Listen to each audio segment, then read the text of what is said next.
సంవత్సరాల తరబడి ఎన్ని మందులు వాడినా మీ మోకాల నొప్పులు తగ్గట్లేదా? ప్రాణ పెయిన్ క్లినిక్ లో అత్యాధునిక చికిత్స. అంటే ఇప్పుడు మీరు చాలా పాజిటివ్ ఇలా చెప్పారు sir, I agree with you.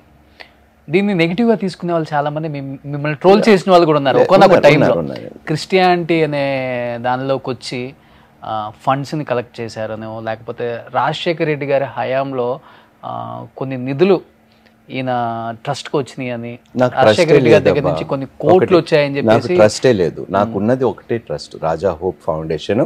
అది కూడా ఏమిటంటే ఇట్స్ అన్ ఇండిజీనియస్ ట్రస్ట్. మేము బయట నుంచి ఎక్కడ ఫండ్స్ కూడా మేము కలెక్ట్ చేసింది లేదు.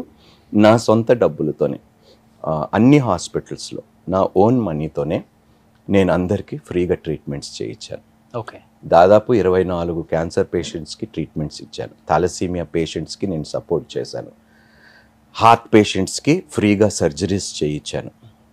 అప్పుడు మూవీ ఇండస్ట్రీలోని నాకు డబ్బు ఉన్నది కాబట్టి నేను చేయగలిగాను. బయట నుంచి రూపాయి తీసుకొని చేసింది ఇండస్ట్రీలో అందరికీ తెలుసు. ప్రొడక్షన్ అతని పేరు కూడా నేను మర్చిపోతూ ఉంటాను. మొన్న ఆయనది కూడా రీసెంట్గా ఒక ఇంటర్వ్యూ వచ్చింది మీ ఛానల్లోనే అనుకుంటాను. ఆయన పేరు బట్టతల ఉంటుంది, ప్రొడక్షన్ అతను. పవన్ కళ్యాణ్ గారు సినిమాలకు చేస్తూ ఉంటాడు. ఆయనకి సర్జరీకి ట్రీట్మెంట్కి కూడా నేను అమౌంట్ ఇచ్చాను. ఇలాగ ఇండస్ట్రీలోని మా టెక్నీషియన్స్కి చాలా చాలా చేశానండి ఇండస్ట్రీలోని. కానీ ఎప్పుడు బయట నేను చెప్పుకోలేదు. ప్రతి మూవీకి నేను సినిమా లాస్ట్ డే గుమ్మడికాయ కొడతాను అన్న రోజు ఒక 2-3 lakhs పక్కన పెట్టుకొని నేను డిస్ట్రిబ్యూట్ చేసేవాడిని. దట్ వాజ్ మై ఎందుకంటే వాళ్ళే లేకపోతే మేము లేము ఇండస్ట్రీలో.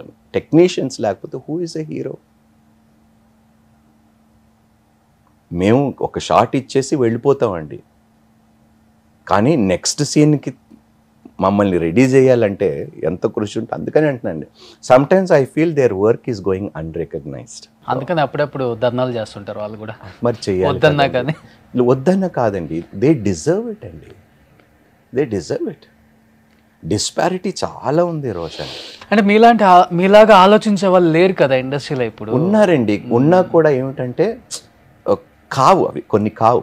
అందరూ ఫైనాన్షియల్ పాయింట్ ఆఫ్ వ్యూలోనే ఆలోచిస్తారు. నాకేంటి అనుకునే వాళ్ళే ఉంటారు, కానీ నీకేంటో నేను ఆలోచిస్తానని చెప్పేవాళ్ళు ఎంతమంది ఉంటారు చెప్పండి. నేను ఒక మాట సహజంగా చెప్తూ ఉంటాను. నేను ఎక్కడైనా బయటికి వెళ్ళినప్పుడు, సభల్లో మాట్లాడుతున్నప్పుడు, మీలో పేదవారు ఎంతమంది ఉన్నారని అడిగితే చాలామంది చేతులు ఎత్తారండి.